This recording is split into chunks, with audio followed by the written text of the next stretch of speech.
America Word Talk Radio. This is Dr. Tong Lee, your host.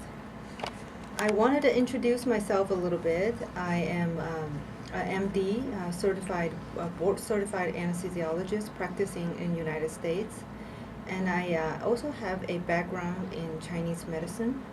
While I went to medical school in China, I learned Chinese medicine, and throughout 30 years of practice, I became more and more interested in the both side of the medicine. Becoming more aware of the healthy lifestyle and herbal and diet influence you can make to yourself. I feel like I have a mission to share with other people, and so we can all take charge of our health and make a difference in your own life. While we're talking about health today, I want to thank our listeners for tuning in, thank our sponsors. And our major sponsor, Arizona Laser and Skin, is a medical spa supervised by Dr. Robledo.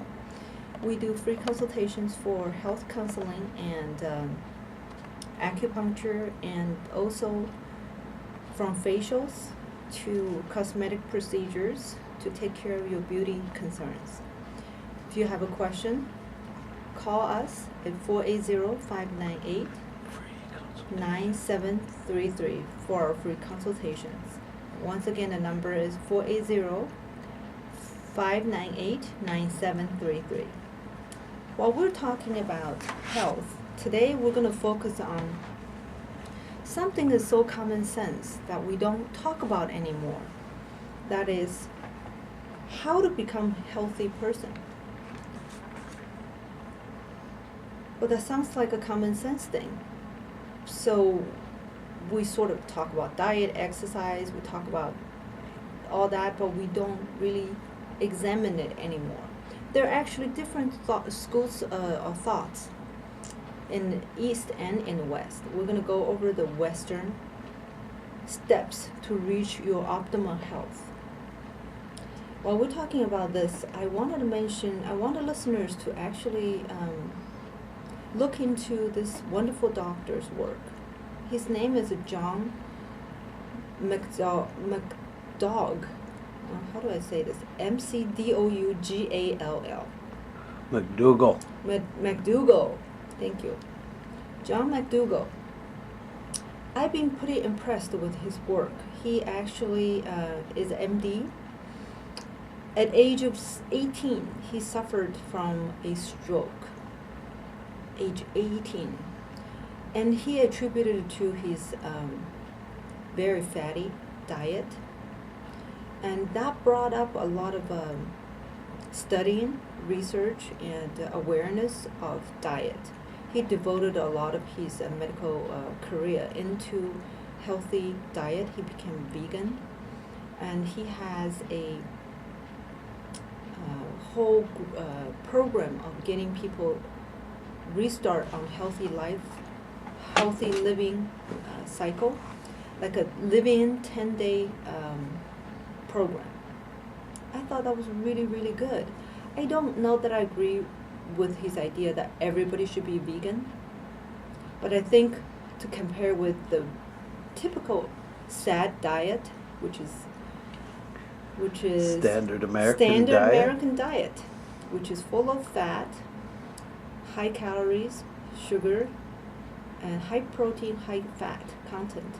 I think compared with that, vegan is over-processed foods. Yes, and over-processed food. I think compared with that, vegan is a good way to go. Although there's, I reserve some of my own opinion on some animal protein, fish can be essential or at least good for you. But anyway, his life experience and his medical career is very impressive and interesting. And also it's intriguing too how the hospitals and the medical society perceived his work. Because nobody can make a living on diet program. That makes you think. Cures are not worth of anything. The treatment itself, the long process, is more expensive. a lot of people have to live on that.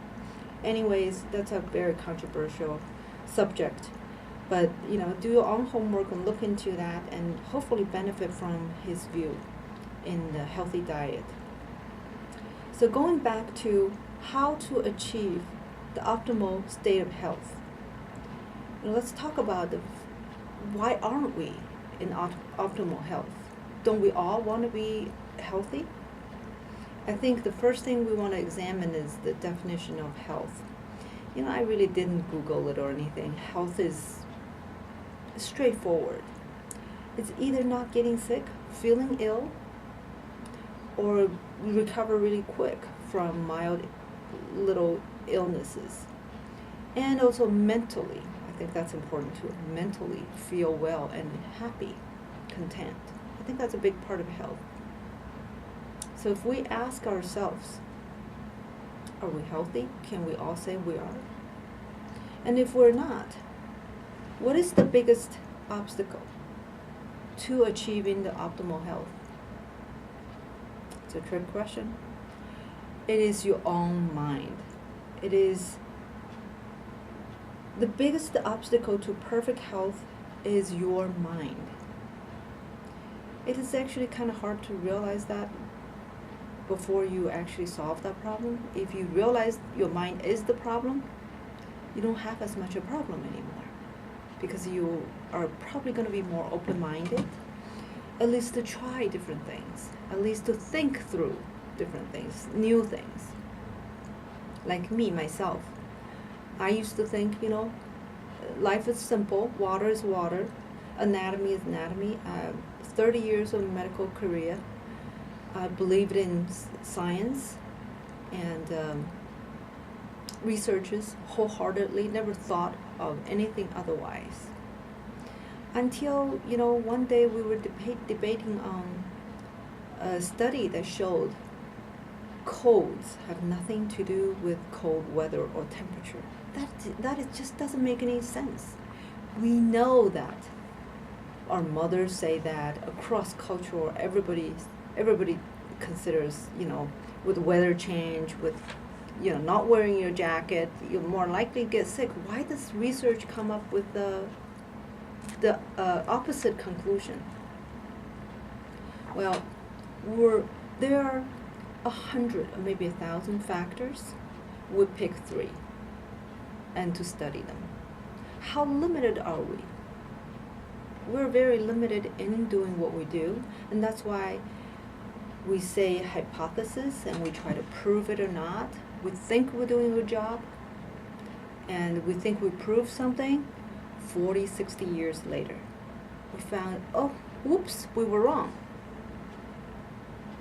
So, not that I don't believe in science, but just basically you gotta take the results of research, science with a grain of salt, and put some common sense in when you are reading the results.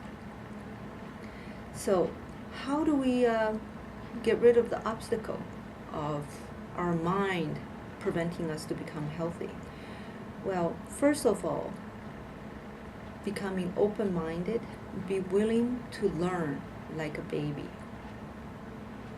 We have a lot of preconceived ideas of certain things are good or bad from commercials, from our values, from some things we hear all the time from authorities, from the rules, from all kinds of things. Just open your mind to something that you usually think is impossible. Look at the impossible with possibilities in it. And I think doing that will actually make you gain a lot of knowledge, have a better common sense, and hopefully make a huge step towards your own health.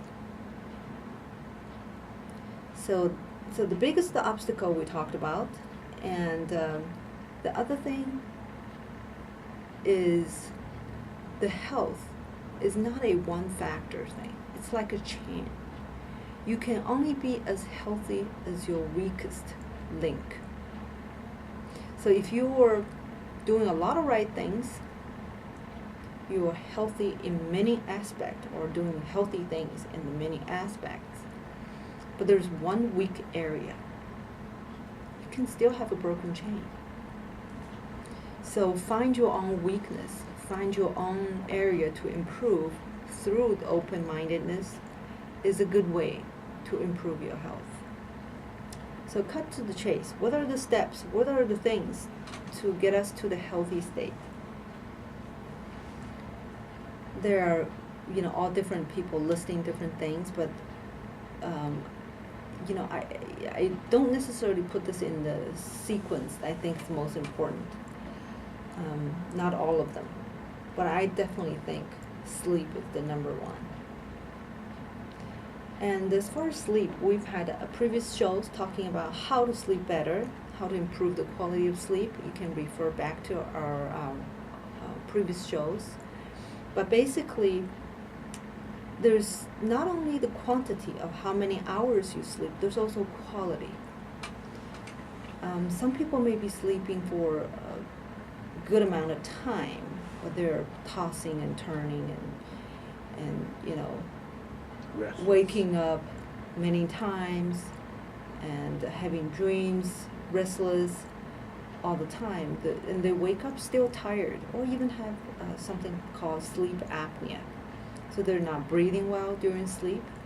They're not getting enough oxygen. They're having not a restful night of sleep.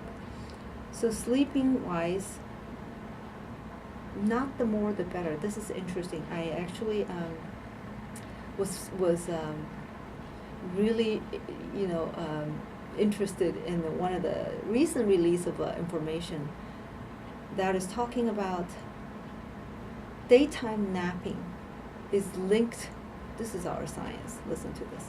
Daytime sleeping or napping is linked with higher mortality rate. It came out this week. Do you really think napping will cause death? This is our science. This is our study. This is why you got to take things with a grain of salt. Basically, it depends.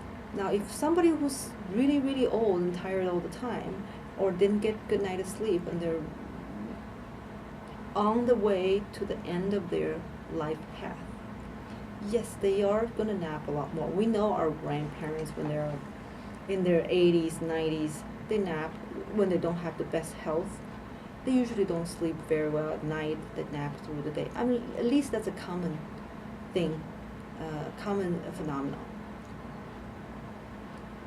But it's not the sleep that caused the death. It's the other way around.